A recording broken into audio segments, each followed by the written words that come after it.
game. Yeah, and it's difficult because you have to bring an awareness to it, and most likely during a match of like, okay, here's what my presence is going to be, or like during a team scrimmage, or as you're sitting and reflecting on session. So I think that the best way to get started is to start thinking about this list. So number one for us is communication. I think that we don't know how to communicate as young goalkeepers because people just ask it of us and they don't tell us like, okay, well, here's what communication means right now. Here's what you can do. So at TKI, we started to talk about just like a few things that are non-negotiable, like in possession. It's not just like, I want the ball, right? That's too hard. So we say hard to feet, or some people say home, or into space, or set. And these different things have different meanings for how I want the ball, but it's an easy, non-negotiable way to start working on communication, thus building your presence as well. So obviously it goes well beyond how you ask for the ball. It's about shifting and controlling your back line. It's about conveying a message with a certain sense of urgency based on the situation. But communication can really pay off dividends in a goalkeeper's presence. Yeah, I mean, everybody knows I watch NWSL, call NWSL, and that's what Jordan Bloomer's X factor is her communication and her presence, her personality. And especially when your team is going through a really hard time or a little bit of a dip in form, the results maybe wobble. But for a goalkeeper to be able to be strong back there, it instills trust. It instills a belief that you can't quantify on stats. You can't quantify presence. That's, I think, the bit of the problem with it is save percentage, passing percentage. You have all those different types of stats. You don't have any way to necessarily quantify objectively presence, but subjectively you can look at the confidence of the back line. You can look at the confidence of the midfield of, okay, we can take more risks because we know we have our goalkeeper back there who's strong, and we have faith in that goalkeeper, and we have a trust in that if the ball gets past us, it's going to be even more difficult for them to score because we have a fantastic goalkeeper.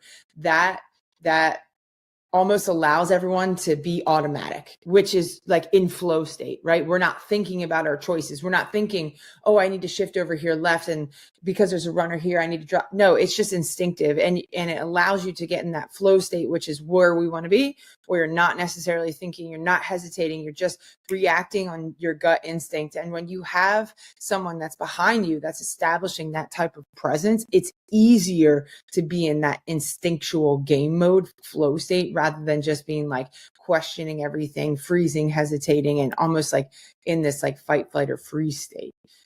So not only are you with your communication impacting the opponent and limiting their chances, but you're also hyping up your back line. You're also instilling that confidence, that belief in them for that you guys are in a good place, and that no matter what the opponent does, you're going to be in the best position to stop what they're trying to do.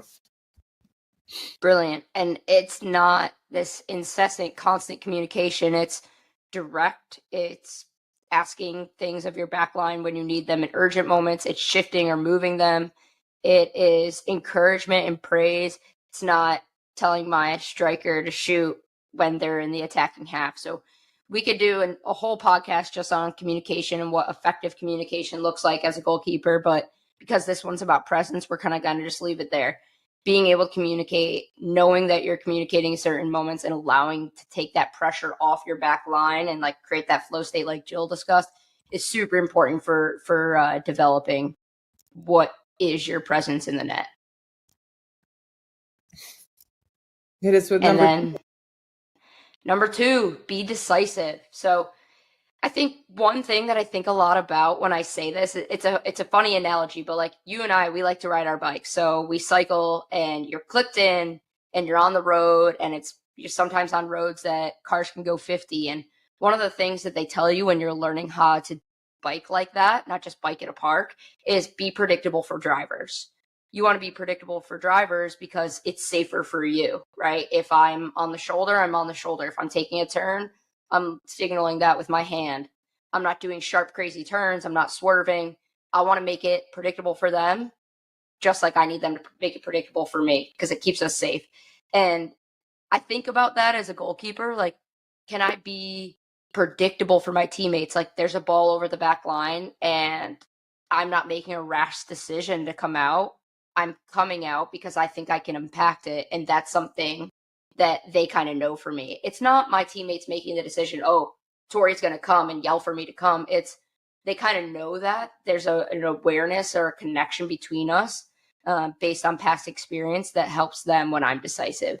And I think that is huge at all levels, but especially as you get older and as you start to play with teammates more consistently. Like when you're young, you don't play with the same teammates all the time or play against the same teams. But as you get older, that starts to happen. And I think being decisive in your actions can go a really long way with what your presence is, because it allows you to do what you're good at.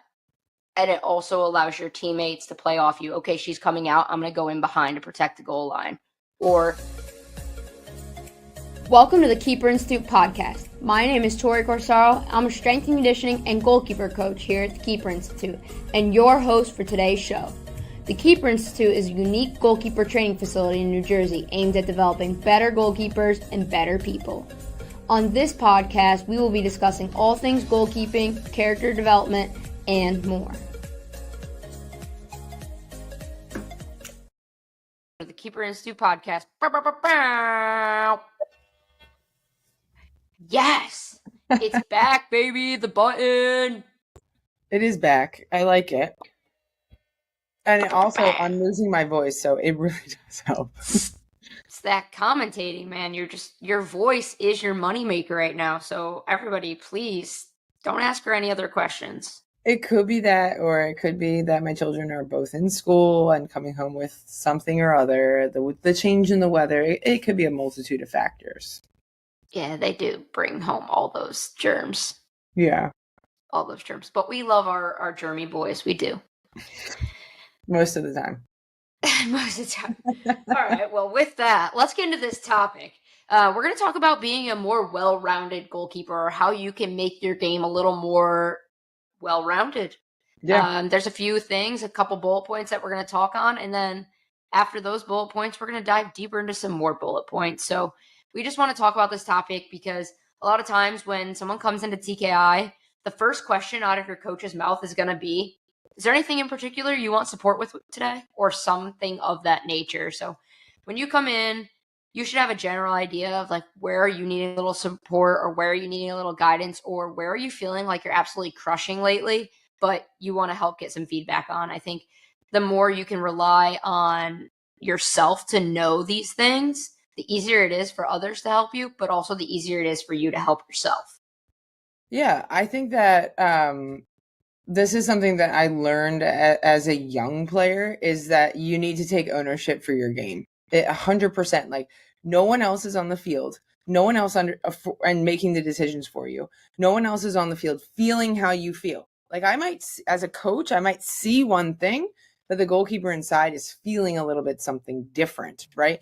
And even if my eyes tell me, oh, they're really comfortable with X, Y, or Z, inside, the goalkeeper actually might not feel that comfortable with those things. And so we need to learn how to take ownership for ourselves. I was coaching the other day and I had a young player come in. She's a freshman in high school. And I said, hey, where do you need a little bit more support? Where are you feeling in the game that you're like, I'm hoping this situation really doesn't happen because I don't feel that confident in it. And she was like, I don't really know what I want to work on or what I need to improve on. And she looked at her dad, and her dad told me the answer. And listen, no shade, right? This wasn't a judgment. This wasn't a judgment moment. It was just a learning moment for everyone, right? Like, hey, now I know that you need support in figuring out how to further your game. And now I know you need support in checking in with yourself to figure out where you're not as confident. And now I know you need support in using your voice. So it was really good. And it was a teaching moment. I said, please do not come through my doors again of TKI. And when I ask you that question, you don't know the answer, and that you look to your parents to tell me. Please don't let that happen again. Because this is your journey. This is your game, and your parents are going to support you, but you're metaphorically driving this vehicle. They're driving you here physically, but you are driving your journey. You should be driving your journey. And so actually she came in yesterday and I said, hey, what do you want to work on? And she said, I need support with crosses. And I was like, thank God. I didn't care what you said, as long as you gave me an answer of something that you want to continue to push yourself in. And I think, once we start driving the car, once we start driving the ownership within our own game, that's when we really see the most development, because then the curiosity fuels answers and solutions and different ways to solve different problems, and thinking about other people's game and watching the game and watching, okay, well, how does Mandy McGlynn protect the space in behind, and how does Ann Katrin-Berger do it? And now instead of someone telling you the answer, you're going out, you're searching for the answers, you're looking at different ways to solve problems, and now you are becoming more robust and have different solutions to different problems, rather than your coach just telling you, okay, you should have come out in that circumstance, right? Which, how I feel about the word should, but we're just taking more ownership of our game, and then we get to essentially live and die by our own decisions, and we get to interpret the game how we want to interpret the game, and typically that's to our strongest skill sets. Yeah, I think that when we first started talking about this topic, it kind of started as like, oh, how do I create my presence? But we changed it to how to be a more well-rounded goalkeeper, because we kind of felt like all those answers kind of just like went in a cyclical pattern. So you can develop who you are as a goalkeeper. You get to develop who you want to be on the field, and like, what does your presence look like? Am I a strong communicator? Am I strong at protecting the space, or am I a little bit more feel a little bit more confident in protecting the goal? You get to take control of that when you take ownership of that. So when you look inward and you say, okay, here's where I feel really good, here's where I don't, I'm going to continue to make my own choices on where I do, and like look for support and see what's working. But I'm going to ask for help and maybe another perspective on the areas where I don't.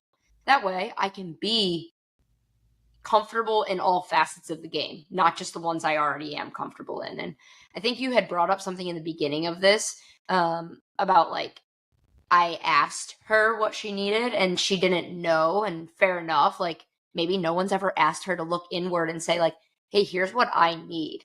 So if that's something we're not consciously being told, is like, you have to look inward for certain answers, or you have to have some quiet self-reflection, then I don't think players know they need that. And I think that is something that's really difficult to do, because it does require maybe some uncomfortability.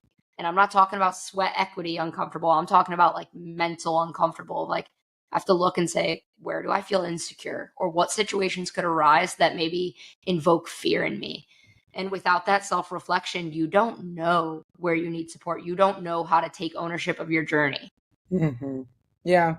It's so easy too, Tor, is I feel this on a regular basis, okay? Like, and I'm sure you do too. And commentating to me is, and I talk about it on here a lot, is a way for me to challenge myself, because it is something I'm not as comfortable with, right? As coaching, as goalkeeper coaching.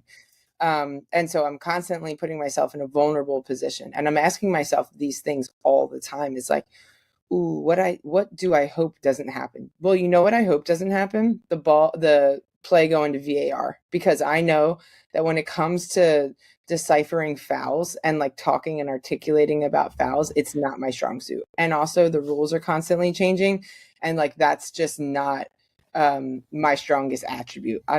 You'll probably hear me use some similar sentences about similar fouls. Oh, they clipped her heels, or she was draped all over the back of the opponent. Like, it is just not one of my strongest suits, because as goalkeepers, we really weren't fouled that much, and it is hard for me in that scenario. But you know what I have done is I know that about myself, and I have come up with different thought outside the box. Okay, like, if this is the scenario, how could I describe this in 10 different ways, right?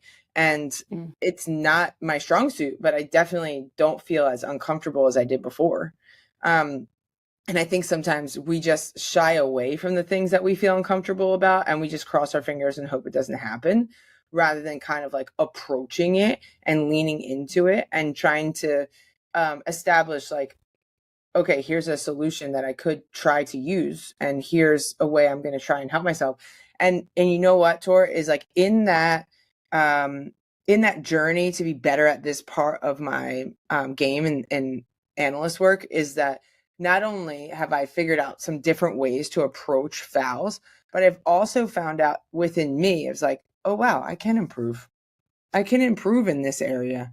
And like now I also feel more inclined to listen to other analysts and be like, oh, okay, they're good at that. Maybe I can learn something about that too.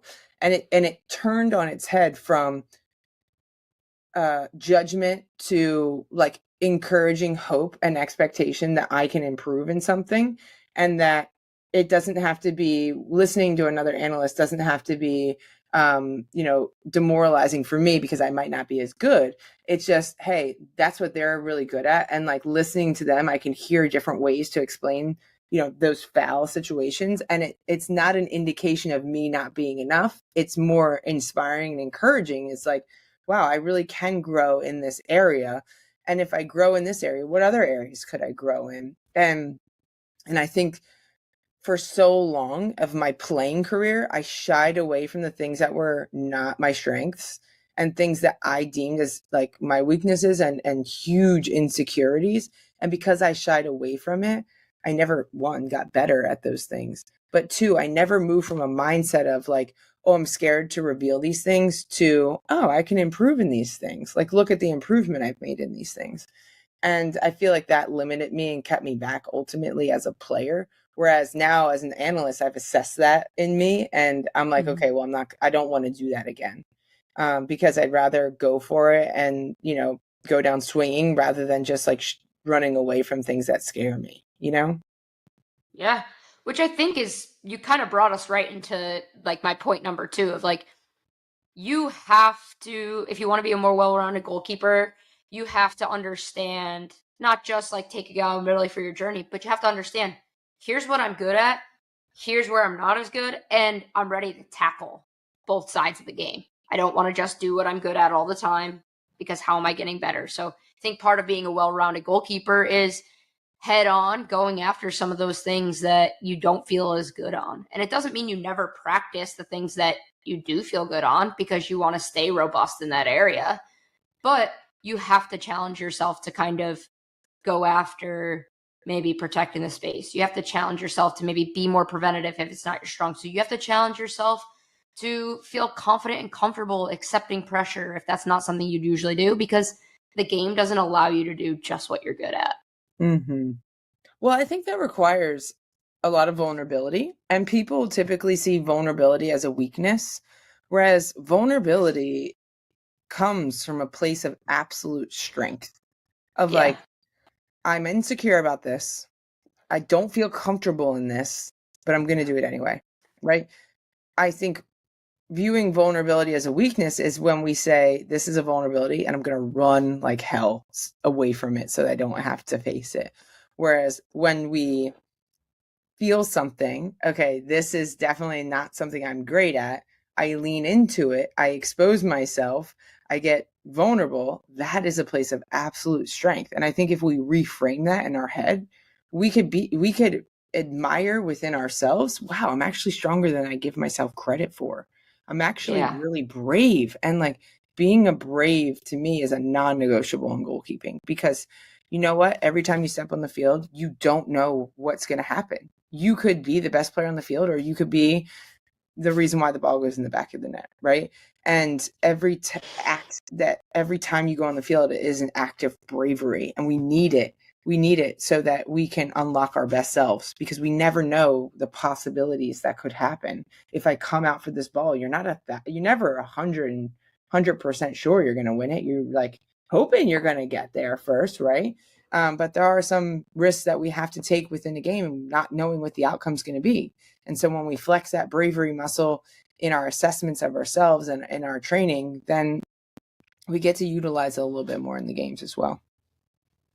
Yeah, bravery is, I think, probably the most underrated thing that, I'm not a parent, but that you could probably teach your children. I think it's the most underrated thing that coaches talk about. Like, coaches will ask so many questions of players, like, well, why didn't you do this? Or you should do this, you could do that. But like, if we try to just encourage them to be brave, make a brave choice, and if it's wrong, okay, you were brave, right, and you just learn from that. Or maybe it went really, really well because you were brave and you came out and you punched that ball, and that's not something you usually do.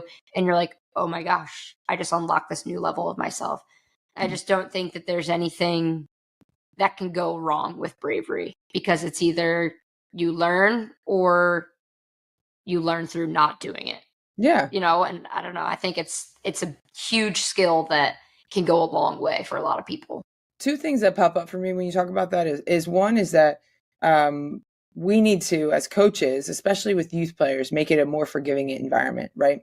So please be brave. You make the wrong choice and we get exposed and we get scored on. It's a forgiving environment. This is not the World Cup final, right? This isn't life or death. This is youth sports. And the way you learn is by doing and making decisions. If you want to become a better decision maker, the way you do that is you make more decisions, right? So as parents, as fans, as supporters, as coaches, as goalkeeper coaches, make the environment forgiving. And number two is, no, I forgot number two. Yeah, sometimes it happens. It'd be like that today. Yeah, listen. If the people only knew how long it took us to try to be able to hear one another on this platform, then they would understand. But so on and so forth. If she remembers, we'll come back to it. Maybe we'll do a whole podcast on it for you.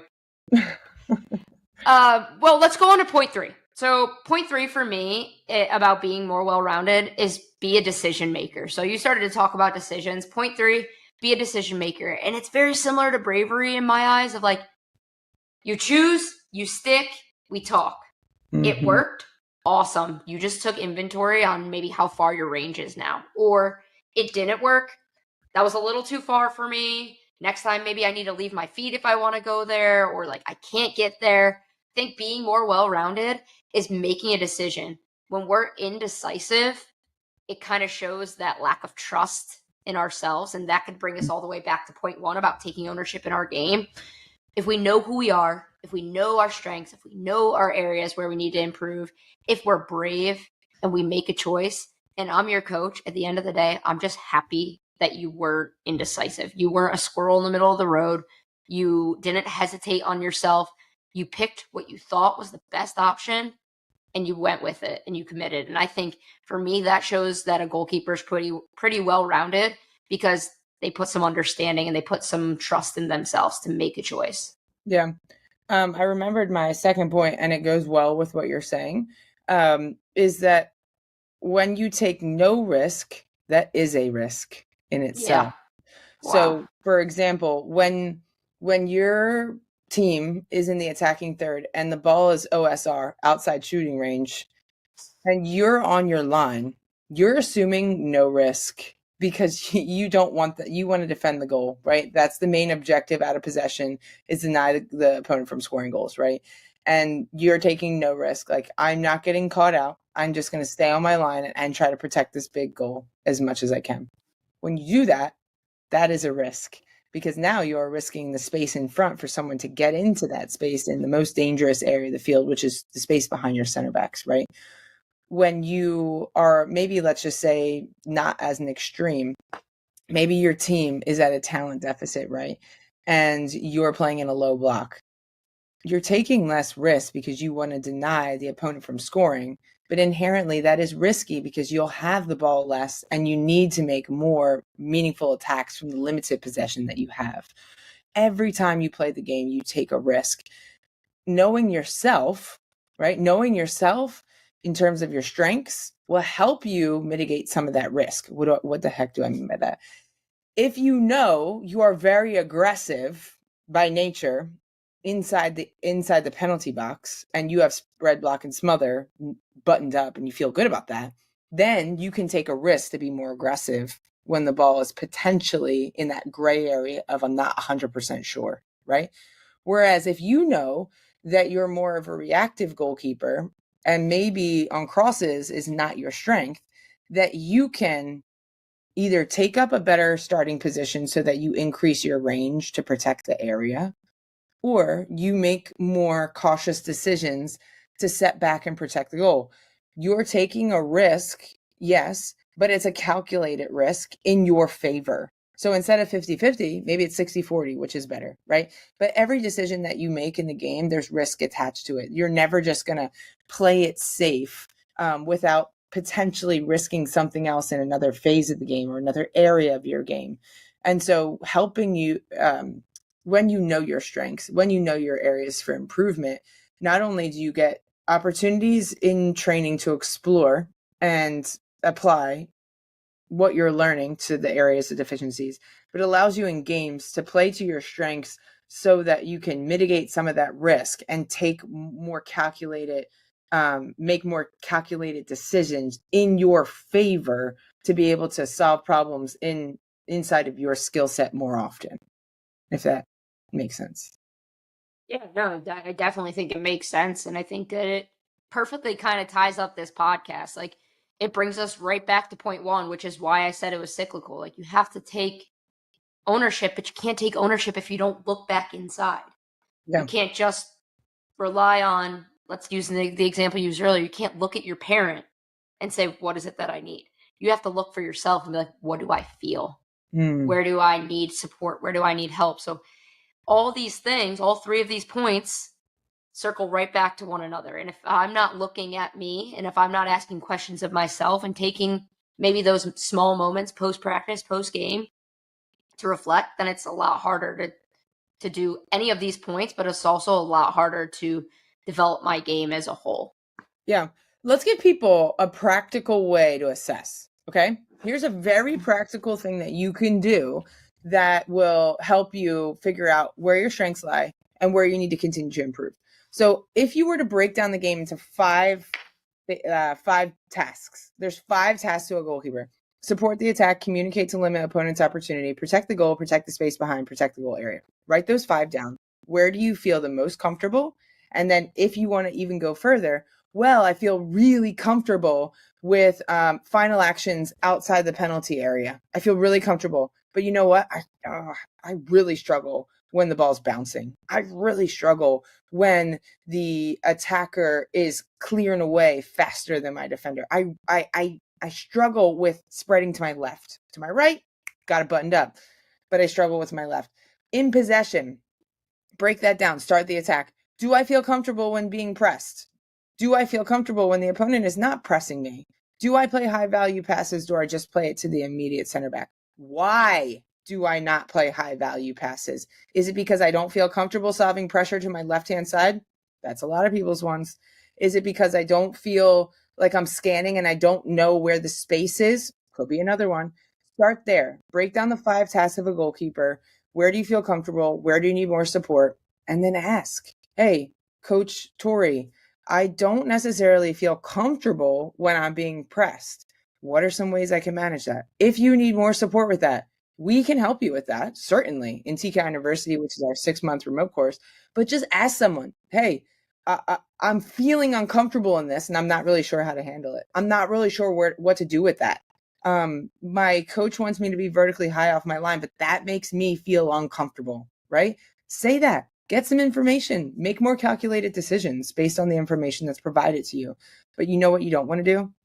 Sit around and wait for someone to tell you what to do, because that one solution doesn't fit all circumstances. And you need to figure out not only a solution, but how to apply it in all different circumstances. What's the information that's unfolding before you? And the more you get curious about your own game, the further that you can go, the more you can target certain areas of your game so you can be more confident, so that you can improve in those areas.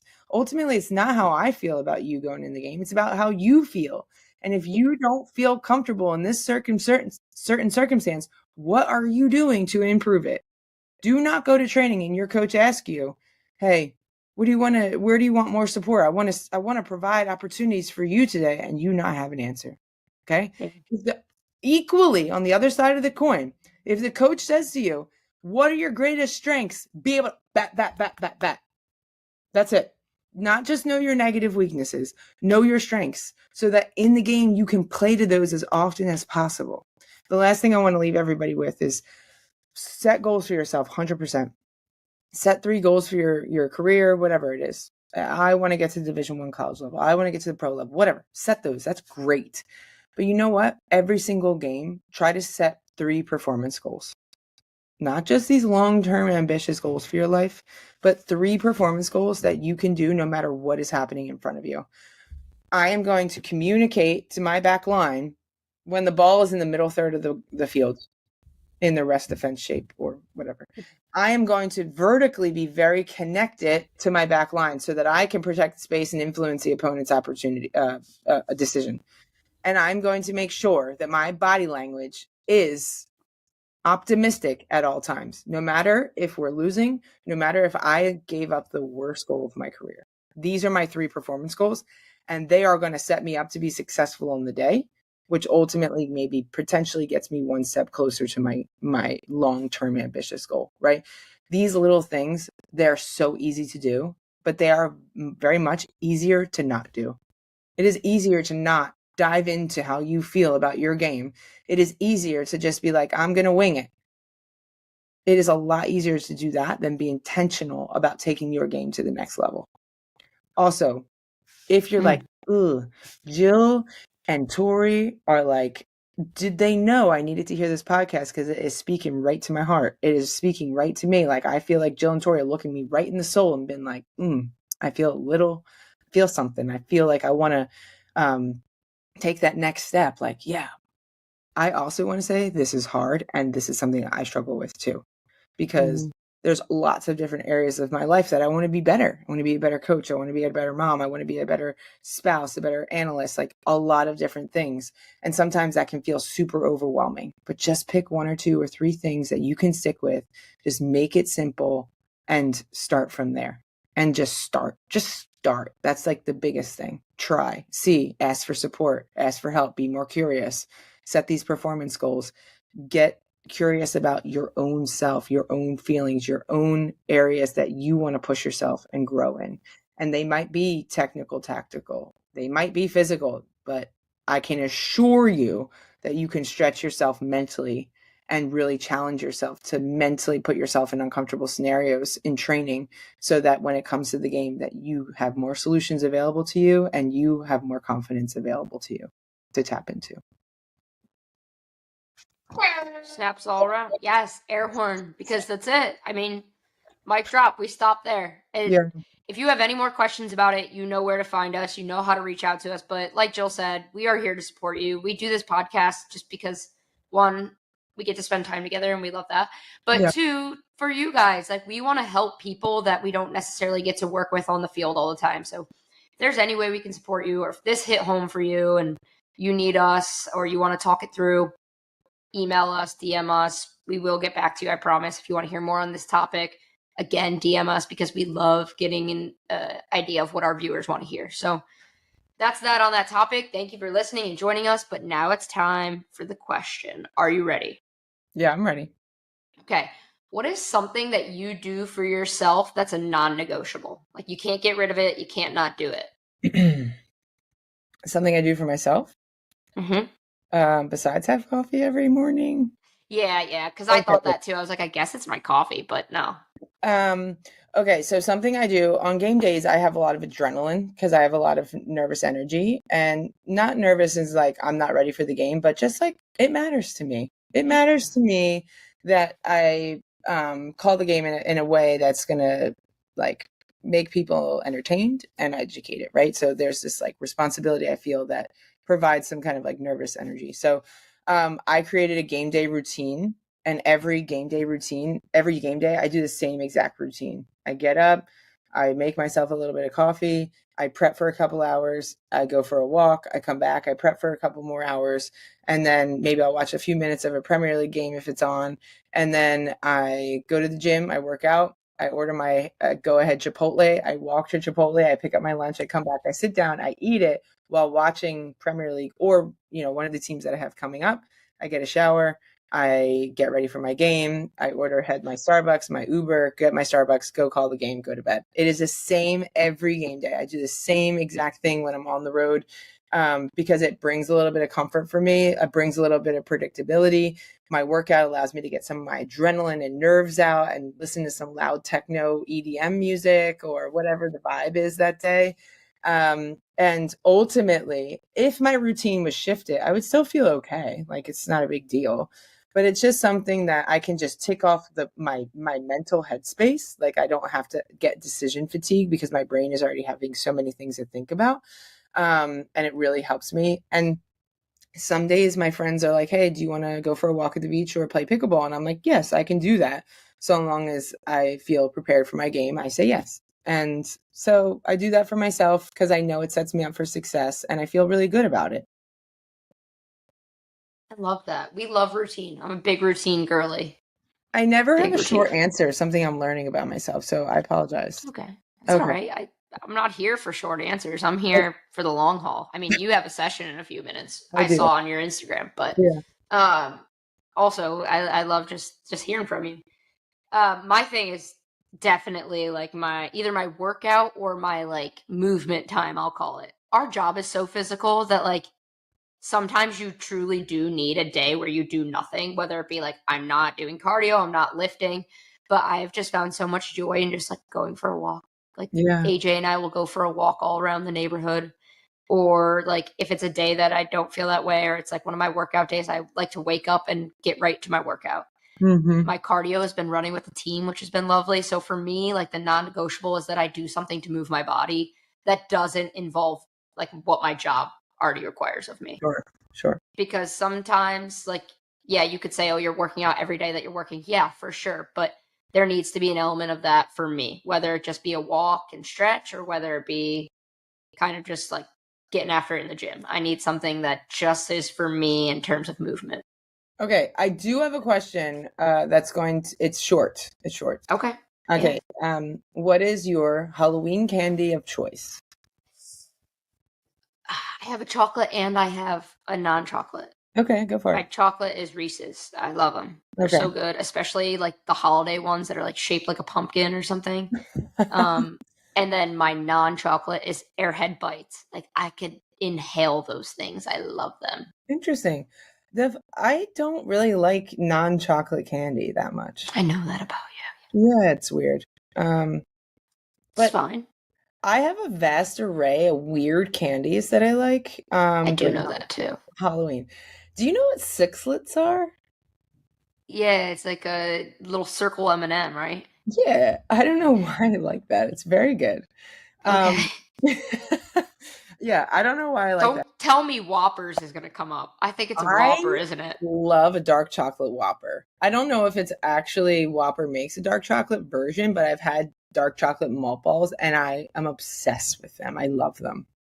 Yeah, I know it's I'm weird. not here to judge. I knew you were going to throw Whopper at me. Okay, wait, there's one more. And well, actually there's two more. Milk Duds. They Okay, only I eat like them. those. Only eat them at Halloween because they come in like a little 3-pack, which is like perfect like little snack after dinner or And I every. would never buy a Milk Dud, like a Yeah, box of Milk Duds, but yeah. like when they hit that little like rectangle box. Yes. And this is a weird one, and only like probably old people would know what this is a Charleston chew. I know it's the yellow package. I don't know Yeah, what it it's entails. the yellow package. I don't either. But also I'm in this like weird like headspace of like being 40 and like need to take care of your body and can't eat a lot of that crap. That's in like I can only eat a little bit of Halloween candy. I have to, just after yeah, I know. But I just like I think about what is in a Charleston chew, like what makes that gooey center marshmallowy situation. I just don't know if it should be going in my body anymore. We don't eat candy for our body. We eat candy for our heart. Yeah, that's true. Okay? Like also, I think it's important for the people to know that if you were to choose a donut, you would choose a French cruller. Oh, come on. What? Yeah. Although, You and like the 80-year-old men are the only ones who choose a French cruller at hey, Dunkin'. wait. Kaylin Sheridan also likes French cruller, which is an unpopular opinion. However, it is that time of year that apple cider donuts are available. And Okay. yes. Yep. On point. At least we can find some common ground on that. Okay. I wonder if that's something that everybody experiences. Like, does everybody across the country, even though people that live in places that don't necessarily have a crispy fall, do they get apple cider donuts? I think so. I hope for their sake they do. I do too. They're Yeah. back where I'm from, New York State, the Apple State. Yeah. Apple picking is huge. And I'll tell you what, there were these apple fritters that we would get from Beacon Skiff Farm. And those, like, I still think about those. I Ah. think about them all fall long. And I don't know the next time I'll have one, but Okay. All they're right. good. I think apple fritter, I think you're right. Does that count as a donut? Because I think at bakeries it does. Yeah, but these apple fritters weren't like a donut, though. Oh, It was like slices of apple that were battered and then deep fried. okay. No, that's not what I've had. I've had an apple fritter that looks like a donut and it's got Yes, apples and like brown sugar in it. That would also good. immediately take the place of a French cruller. It would be Immediate yes. immediate yes. It's amazing. All right. Well, before we get too deep into the desserts and the pastries, let's let the people go. All But right. thank you so much. Thank you so much for joining us. If you have any questions, you know where to find us, like we said. And if you haven't checked out TKI University, be sure to head over to thekeeperinstitute.com and give it a look over, because we have a class for the first time on the West Coast, if you're joining us from there, with Coach Cam. And then we have a class on the East Coast here with me. And we're just so excited to just get that kicked off in the new season, or at the new semester. Yeah. 2026 January we start 6-month course. Be there to be square. Yep. But for now, we'll catch you later. Catch you later.